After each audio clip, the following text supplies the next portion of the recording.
The desert stretched out like an endless sea of ochre and despair, its shifting dunes whispering secrets that Vittorio Falco could almost hear in the dry wind. The heat was relentless, a heavy weight pressing against his skin, filling his lungs with air that seemed to shimmer with malice. He adjusted his helmet, its metal scorching to the touch, and glanced at the other men in his unit. Their faces were masks of exhaustion, their once pristine uniforms now caked with dust and sweat. "Che fai, Falco? Dreaming of Florence again?" Corporal Moretti sneered, breaking the oppressive silence. Vittorio's lips twitched into a half-smile. "Better than dreaming of this place." Moretti chuckled, though the sound lacked any real humor. Vittorio noticed the way the corporal's hand trembled as he wiped his brow. Everyone felt it, a weight beyond the heat, beyond the war. Something about this stretch of desert was wrong, though none of them dared to say it aloud. They had been ordered to investigate a site recently uncovered by a sandstorm, an obelisk that had caught the attention of some high-ranking officer with a taste for antiquities. Vittorio had heard the whispers among the men, tales of curses and ancient evils, but he dismissed them as battlefield superstition. War did strange things to the mind. By midday they arrived at the site. The obelisk rose from the sand like a blackened tooth, its surface impossibly smooth and cool despite the blazing sun. Strange symbols, faint and shifting, covered its surface, making Vittorio's head throb the longer he stared. "Looks like the devil's own work," Private Bellini muttered, crossing himself. "Shut it," snapped Sergeant Russo, though his voice lacked its usual bite. "It's just a rock. Start setting up camp." The men obeyed, but the usual grumbling was absent. Vittorio helped pitch the tents, his hands moving on autopilot as his thoughts lingered on the obelisk. He felt drawn to it like a moth to a flame and had to force himself to look away. That night, under a sky heavy with stars, Vittorio lay awake. The desert's silence was deafening, broken only by the occasional rustle of wind against the tents. Sleep eluded him, his mind replaying the day's events. He thought of the obelisk, its strange symbols dancing in his memory, and felt a chill despite the heat. When he finally drifted off, his dreams were restless. He was back at the obelisk, but it was taller now, towering over him. Shadowy figures moved at its base, their forms indistinct, but their presence suffocating. They whispered in a language he couldn't understand, their voices like sand slipping through his fingers. He tried to speak, but his mouth filled with dust. He woke with a start, his heart pounding. The tent was stifling, the air thick and unmoving. Outside, the camp was silent. Too silent. "Moretti?" he called, his voice hoarse. No answer. He crawled out of the tent, his boots sinking into the cool sand. The other tents were empty, their flaps fluttering in the faint breeze. Panic bubbled in his chest as he scanned the area. Then he saw them, a trail of footprints leading away from the camp, their edges blurred as if the sand had tried to swallow them. Vittorio followed, his rifle clutched tightly in his hands. The footprints led into the dunes, their path erratic, as though the men had been stumbling or dragged. He called out again, his voice cracking, but only the wind replied. The stars above seemed to dim, the vast sky pressing down on him as he trudged forward. Hours passed, or maybe only minutes. Time had lost its meaning. The footprints finally ended at the base of a dune, the sand undisturbed beyond it. Vittorio's breath hitched as he scanned the horizon, his mind racing. Where had they gone? And why? A sudden noise made him whirl around, his rifle raised. It was faint, almost imperceptible, but unmistakable. A whisper, carried on the wind. He strained to listen, his pulse hammering in his ears. The whisper grew louder, more distinct, but he still couldn't understand the words. It was the same language from his dream, alien and wrong. "Who's there?" he shouted, his voice trembling. No answer, just the whisper circling him like a predator. He dropped to his knees, gripping his head as the sound burrowed into his skull. Images flashed behind his eyes, the obelisk, the shadowy figures, his comrades' faces twisted in terror. And then, just as suddenly as it had started, the whisper stopped. Vittorio looked up, his breath ragged. The desert was still, the stars above cold and indifferent. He was alone, utterly and completely alone.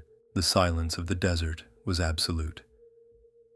Vittorio remained kneeling in the sand, his chest rising and falling in uneven bursts as his mind raced to process the events of the night. The camp was gone, his comrades vanished, and the whispers still echoed faintly in his ears, as if mocking him. Madness, he muttered under his breath, his voice barely audible. He clutched his rifle tighter, its cold metal a small comfort in an otherwise incomprehensible reality. For a moment he considered turning back to where the camp had been, to the relative safety of familiar ground. But something inside him, a stubborn curiosity or perhaps a foolhardy sense of duty, urged him to follow the trail further. He stood and scanned the horizon. The stars seemed dimmer than before, their light obscured by an invisible haze. He took a step forward, then another, his boots crunching against the sand.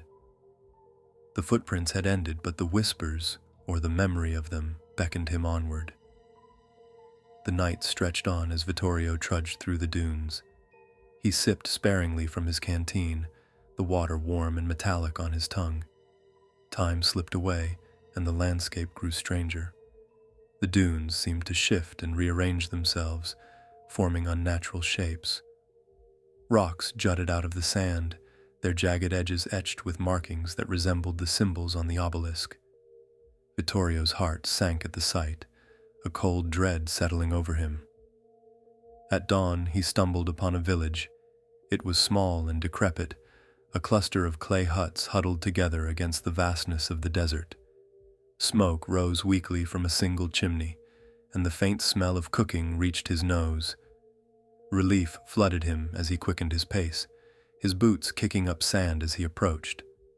The villagers emerged hesitantly, their eyes wary as they took in his uniform and rifle. An older man, his back stooped and his face lined with age, stepped forward. His gaze was sharp, and he held a staff carved with intricate patterns. Vittorio raised his hands, trying to appear non-threatening. "Aiuto," he said, his voice hoarse. "Help! I've lost my comrades." The old man's expression darkened. He exchanged a glance with a younger villager who muttered something in a language Vittorio didn't understand. The elder spoke, his voice firm and deliberate. "You should not be here, soldier." Vittorio blinked, taken aback. "Please, I just need to know if you've seen anyone. My squad, they disappeared. There were footprints." He trailed off, realizing how absurd his words sounded. The elder shook his head. "They are gone, taken by the Watchers." A chill ran down Vittorio's spine. The Watchers? Who are they? The old man's gaze flickered to the horizon, where the obelisk's shadow had once stood. "They guard the door. The obelisk marks its place. Your kind disturbed it." Vittorio's mouth went dry. "The door." The elder did not answer directly. Instead, he gestured toward one of the huts. "You will rest. At dusk, you must leave. Go far from here. Do not look back." Inside the hut, Vittorio sat on a rough mat, his mind racing. He replayed the elder's words, trying to make sense of them. The Watchers, the door, the obelisk. It all sounded like the kind of folk tales his grandmother used to tell, stories to frighten children. But this was no story. The disappearance of his comrades, the symbols, the whispers, it was all too real. As dusk approached, a young woman entered the hut. She carried a bowl of food and a clay jug of water, placing them before him without a word. Her hands trembled slightly, and Vittorio noticed the way she avoided meeting his eyes. "Please," he said, his voice softer now. "Tell me what you know. What did the elder mean about the Watchers? She hesitated, glancing toward the door. "The watchers are old," she said finally, her voice barely above a whisper.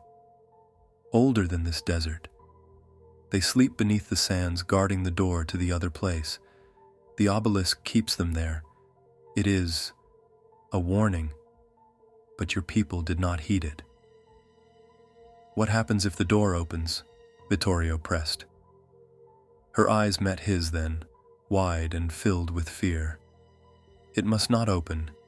If it does, there will be nothing left. Not here, not anywhere."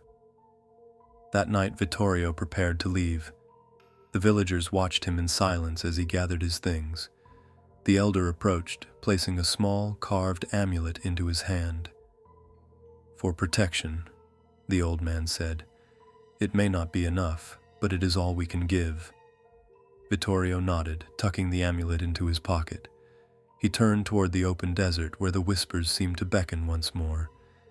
His determination hardened. He would find his comrades, or at least the truth of what had happened to them. The desert, vast and uncaring, stretched out before him, and he stepped into it unaware of the horrors yet to come. The desert night was vast and unyielding, a sprawling void that swallowed Vittorio as he pressed on. The amulet the elder had given him felt heavy in his pocket, its carved surface radiating a faint warmth against his leg. The whispers were back now, faint but persistent, teasing the edges of his mind. He pushed forward, the weight of his rifle slung across his back, each step pulling him deeper into the unknown. Hours passed before he saw it. At first, it was just a faint shimmer on the horizon, a ripple in the air that didn't belong. As he approached, it resolved into a jagged chasm, the sand falling away to reveal a dark void below. Vittorio hesitated at the edge, peering into the abyss. The faintest glow emanated from its depths, a pale and sickly light that seemed to pulse in time with his heartbeat. The whispers grew louder, words coalescing into fragments of meaning.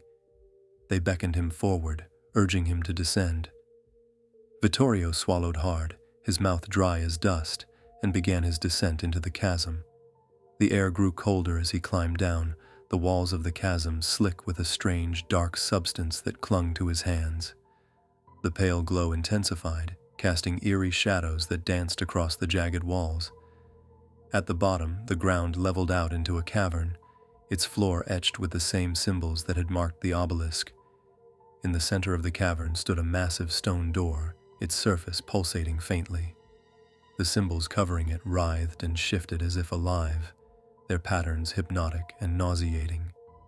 Vittorio approached cautiously, his every instinct screaming at him to turn back.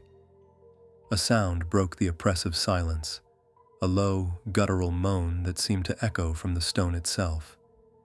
Vittorio froze, his grip tightening on his rifle. The sound grew louder, more insistent, until it was joined by another, and then another. It was his comrades. Their voices called out, warped and distorted, pleading for help. "Moretti?" Vittorio's voice cracked. "Bellini? Is that you?" The moans rose to a cacophony, a symphony of despair that drove Vittorio to his knees. He clutched his head, the amulet in his pocket growing hotter. Through the din, a single thought surfaced. The door must not open. As if in response to his realization, the cavern trembled. The symbols on the door glowed brighter, their shifting patterns accelerating. The whispers became screams, unintelligible and overwhelming, and the ground beneath Vittorio's feet began to crack. From the fractures emerged the shadowy figures he had seen in his dreams. They were formless and fluid, their shapes shifting like smoke in a windless void. Their eyes burned with an unnatural light, and their movements were both graceful and grotesque. Vittorio scrambled backward, raising his rifle, but his hands shook so badly he couldn't aim. One of the figures moved closer, its voice a blend of his comrade's pleas and something far older, far colder. "Join us," it whispered, extending an inky tendril toward him. Vittorio fired, the shot echoing in the cavern. The figure dissolved for a moment, only to reform seconds later. The others advanced, their forms coalescing into grotesque mockeries of his comrades. Moretti's face appeared in the shadows, his eyes wide with terror. "Falco, help us," it begged, its voice hollow and broken. "You're not real," Vittorio muttered, his voice trembling. He reached into his pocket and clutched the amulet, its heat searing into his palm. The symbols on its surface glowed fiercely, matching the pulsations of the door. "The door," he realized. "I have to stop the door." Summoning every ounce of courage, Vittorio sprinted toward the stone barrier. The shadowy figures howled in protest, their forms writhing and expanding to block his path. He dodged and weaved, clutching the amulet like a lifeline. When he reached the door, the heat from the stone was unbearable, but he pressed the amulet against it, the carvings aligning with the shifting symbols. A blinding light erupted from the contact point, and the cavern shook violently. The shadows screamed, their forms disintegrating into nothingness. The symbols on the door began to dim, their motion slowing until they were still. The whispers ceased. Vittorio staggered back, his vision swimming. The door was silent now, its surface dull and inert. The amulet crumbled to ash in his hand, its purpose fulfilled. The cavern, once oppressive and alive, felt empty, just a hollow void beneath the desert. He climbed out of the chasm as the first light of dawn broke over the horizon. The desert stretched out before him, vast and unchanged, but Vittorio knew he would never see it the same way again. The obelisk was gone, swallowed by the sands, and with it, the horrors it had unleashed. Vittorio wandered aimlessly, his thoughts a fractured jumble. When he finally reached a remote outpost days later, he was gaunt and unrecognizable, his uniform in tatters. He spoke little of what he had seen, his words too fragmented to form a coherent tale. But at night, in the silence of his quarters, he would hear them still, the whispers, faint and insistent, carried on the wind. Thanks for watching. What did you think of the story? I'd love to hear your thoughts in the comments below. If you enjoyed it, don't forget to hit that subscribe button so you don't miss more stories like this.